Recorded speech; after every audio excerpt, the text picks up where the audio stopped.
बिस्मिल्लाहिर्रहमानिर्रहीम। इय्याका नअबुदु व इय्याका नस्तईन। जनाब गवर्नर साहब,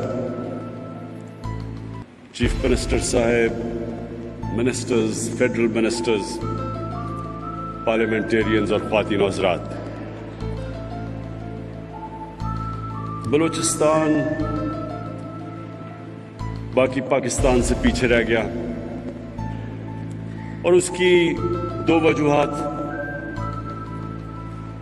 पहली कि जो फेडरल लेवल पे जो गवर्नमेंट बनती थी उनको जरूरत नहीं थी बलूचिस्तान की वोट की। अगर पंजाब और सिंध या पंजाब और पख्तूनख्वा में अगर इतनी वोट्स पड़ जाए तो वो गवर्नमेंट बन जाती थी। तो इसलिए बहुत कम फेडरल गवर्नमेंट्स ने बलूचिस्तान का सोचा। और दूसरी चीज, और मुझे ये अफसोस से कहना पड़ता है कि बलूचिस्तान के जो पॉलिटिशियंस थे उन्होंने भी ज्यादातर अपना सोचा बजाय बलूचिस्तान के अवाम का। और बदकिस्मती से ये सिर्फ बलूचिस्तान में नहीं, ज्यादातर पाकिस्तान में हमारी पॉलिटिकल लोगों ने मुल्क से ज्यादा अपनी जात को फायदा पहुंचाया। हमारे ऐसे भी वजीर आजम है जिन्होंने लंदन में ज्यादा ट्रिप्स की अपने दौर में बजाय बलूचिस्तान की, और एक ऐसे भी सदर आए जिन्होंने 5 सालों में दुबई में ज्यादा ट्रिप्स की, ज्यादा दुबई गए बजाय बलूचिस्तान। तो इसलिए वो तवज्जो जो बलूचिस्तान को देनी चाहिए थी वो नहीं दी गई। मैं अपनी तरफ से आप सबको एक चीज वाजे कर दूं कि ये मैं यहां ना कोई पॉलिटिकल ट्रिप पे आया हूं, ना वोट्स लेने आया हूं। ये मेरा ईमान का हिस्सा है कि कभी भी कोई कौम तरक्की नहीं करती जब तक वो अपने कमजोर तबके को साथ ऊपर नहीं लेके आती। ये हमारे नबी सल्लल्लाहु अलैहि वसल्लम ने मदीना की रियासत में ये मॉडल दिया था। दुनिया की तारीख की पहली फलाई रियासत वहां बनी थी। और फिर चाइना ने अभी साबित किया कि 30 सालों में जैसे जैसे उन्होंने 70 करोड़ लोगों को गुर्बत से निकाला, साथ साथ चाइना एक सुपर पावर बन गई। और यह भी कि चाइना की एक बहुत बड़ी वजह सीपैक की यह थी कि जो मगरबी चाइना पीछे रह गया था वो चाहते थे कि सीपैक के जरिए उसको कनेक्ट किया जाए समुंदर के साथ ताकि वो तेजी से तरक्की करे। तो उनके जो लीडरशिप, चाइना की जो लीडरशिप, उस पर इतनी विजन थी इस चीज की समझने की कि कभी भी कोई मुल्क, कोई कौम आगे नहीं जा सकती जब एक छोटा सा तबका अमीर हो जाए और बाकी कौम पीछे रह जाए। कोई कौम ने ऐसे तरक्की नहीं किया। इसलिए हमारा मकसद बलूचिस्तान को ऊपर उठाने का सिर्फ ये नहीं कि यहां मैं आपके सामने प्रोजेक्ट्स अनाउंस कर दूं और फिर जिस तरह माजी में होता रहा तालियां बजा के चला जाऊं। ये फिर से मैं कहता हूं मेरे ईमान का हिस्सा है कि क्योंकि बलूचिस्तान पीछे रह गया, हम सबसे ज्यादा हम जोर लगाएंगे कि बलूचिस्तान को उठाएं पूरा और बाकी पाकिस्तान के साथ ऊपर लेके जाएं।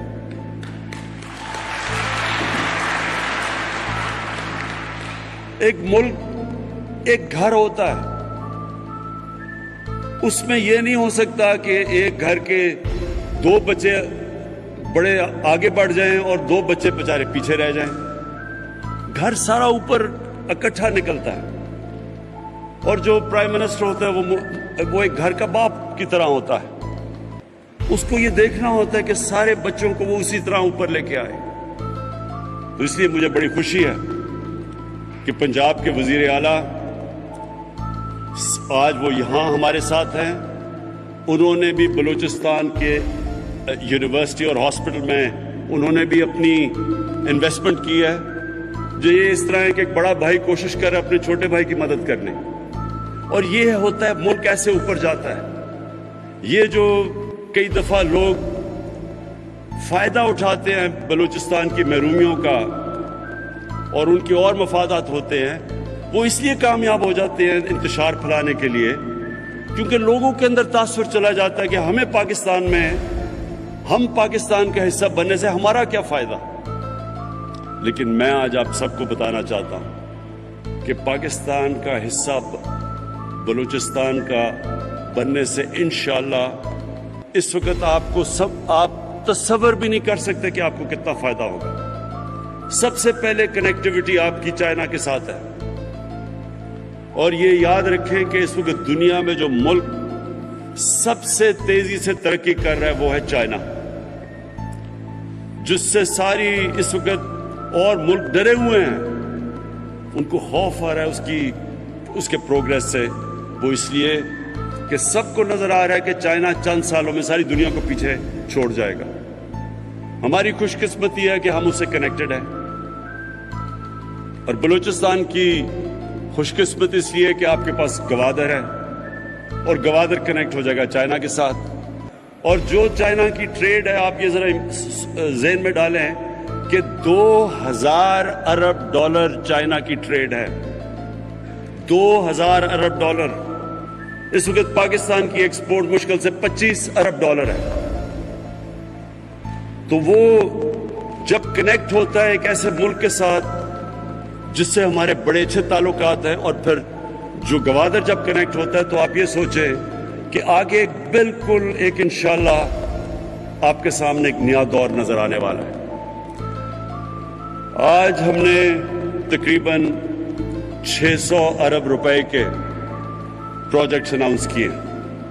600 अरब रुपए के तकरीबन प्रोजेक्ट, जिसमें फेडरल कंपोनेंट 520 अरब है। और ये मैं उस टाइम पे आपके सामने ये प्रोजेक्ट्स लेके आ रहा हूं जबकि सारी दुनिया में अजाब आया हुआ है कोरोना वायरस का। कोरोना वायरस से साथ वाला हिंदुस्तान के आज हालात देखें कि उनकी 3 साल तारीख में सबसे बुरे हालात है माइशियत के। जो रिसेशन आई हुई है आज हिंदुस्तान में, उनकी 73 साल तारीख में सबसे बुरी तरह माशियत मुतासर हुई है। वो भी कोरोना की वजह से हुई है। पाकिस्तान पहले बड़े मुश्किल हालात में था, हुकूमत मिली तो पाकिस्तान की तारीख के सबसे बड़ा खसारा और सबसे बड़ा कर्जा चढ़ा हुआ था हमारे ऊपर, और उन मुश्किल हालात के अंदर निकल ही रहे थे तो कोरोना आ गई।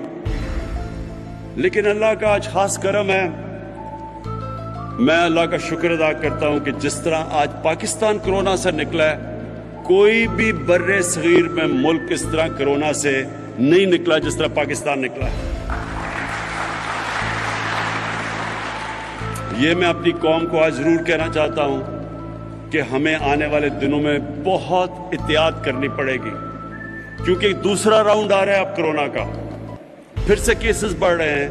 तो मैं फिर से अपनी कौम को आज इस प्लेटफॉर्म में भी कहूंगा कि हमें एहतियात, SOPs और ख़ास तौर पे फेस मास्क पहनने चाहिए।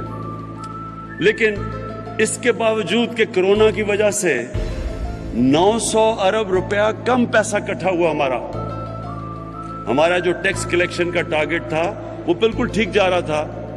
जब कोरोना आई तो जब सारा हमने बंद कर दिया मुल्क 3 महीने के लिए, उसमें हमें जो तकरीबन 900 अरब रुपया हमारी टैक्स कलेक्शन कम हुई। उसके बावजूद आज हम आके वो पैकेज आपके सामने रख रहे हैं कि कोई और, मैं आज चैलेंज करता हूं, कोई और फेडरल गवर्नमेंट इस तरह का पैकेज बलूचिस्तान का ना दे सकती जो आज हम आपके सामने रख रहे हैं।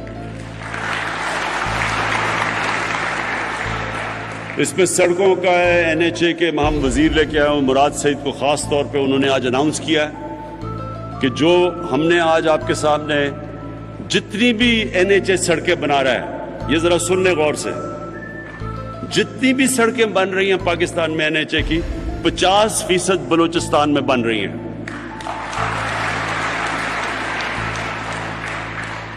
उसके अलावा मैं डॉक्टर सादिया निश्तर को यहां लेके आया हूं क्योंकि एहसास प्रोग्राम हमारा, जिसका मकसद ही अपने कमजोर तबके को ऊपर उठाना है, उसमें आज उन्होंने बाकायदा यहां लॉन्च किया प्रोग्राम।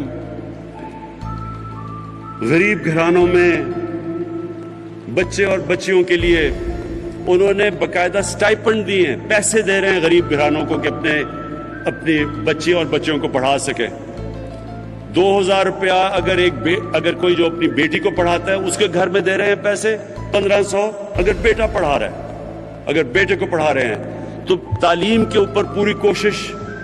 उसके अलावा जो हम टेक्निकल एजुकेशन 35,000 बच्चों को दे रहे हैं, और उसके बाद जो अब हम इस टेक्नोलॉजी का इस्तेमाल कर रहे हैं और यहां से इंशाल्लाह सेंटर से जो, और खास तौर पे बलूचिस्तान में जो दूर दराज इलाके हैं जिधर टीचर्स नहीं पहुंच सकते, इंशाल्लाह वहां टेक्नोलॉजी के जरिए वहां लोगों को तालीम पहुंचाएंगे। और ये जो बड़ा अभी प्लानिंग मिनिस्टर ने अनाउंस किया, असद उमर ने, कि हम 4G यहां लेके आ रहे हैं और 35,000 से शुरू कर रहे हैं, 5 लाख लोगों तक इंशाल्लाह वो इंटरनेट पहुंच जाएगा। और ये जो 4G लेके आ रहे हैं, रिकॉर्ड सीमेंट बिक रहा है क्योंकि हमने कंस्ट्रक्शन शुरू कर दी है, कंस्ट्रक्शन एक्टिविटी शुरू हो चुकी है पाकिस्तान में। रिकॉर्ड सीमेंट की सेल्स है, सरिया बिकना शुरू हो गया क्योंकि कंस्ट्रक्शन शुरू हो गई है, गाड़ियां वो बिकनी शुरू की, मोटरसाइकिल, जो कि बिल्कुल सारी इकोनॉमी बैठी हुई थी, जो आज हिंदुस्तान में हाल है, इकोनॉमी बैठी हुई। हमारी अल्लाह का शुक्र है कोरोना के बावजूद आज उठ रही है ऊपर, और स्टॉक मार्केट पाकिस्तान की एशिया में सबसे बेहतरीन परफॉर्मिंग स्टॉक मार्केट है।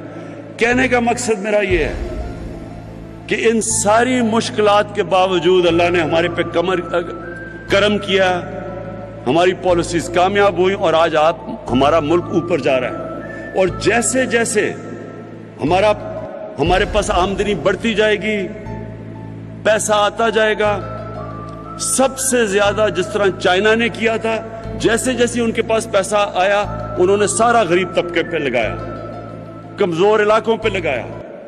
इस तरह चाइना ने तरक्की की है। और उसी तरह इंशाल्लाह जैसे जैसे हमारी आमदनी बढ़ेगी, इंशाल्लाह जाम साहब आपको खुशी होगी सुन के कि बलूचिस्तान का हम शेयर भी बढ़ाएंगे और हम अपने जितने भी सारे पाकिस्तान में कमजोर तबका है उसके ऊपर हम पूरा पैसा खर्च करेंगे।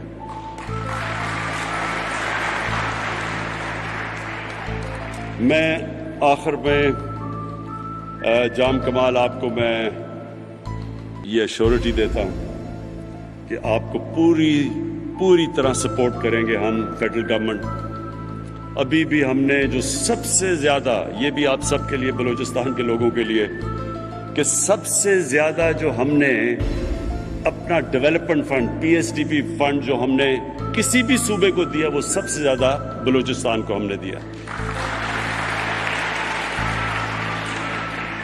और मेरा ये ईमान है कि बलूचिस्तान जैसे जैसे ऊपर जाएगा तो पाकिस्तान ऊपर जाएगा, और जैसे जैसे पाकिस्तान ऊपर जाएगा तो बलूचिस्तान भी ऊपर आएगा। बहुत बहुत शुक्रिया। Thank you so much for watching our video. Please share with your friends and fellows on social medias. Thank you.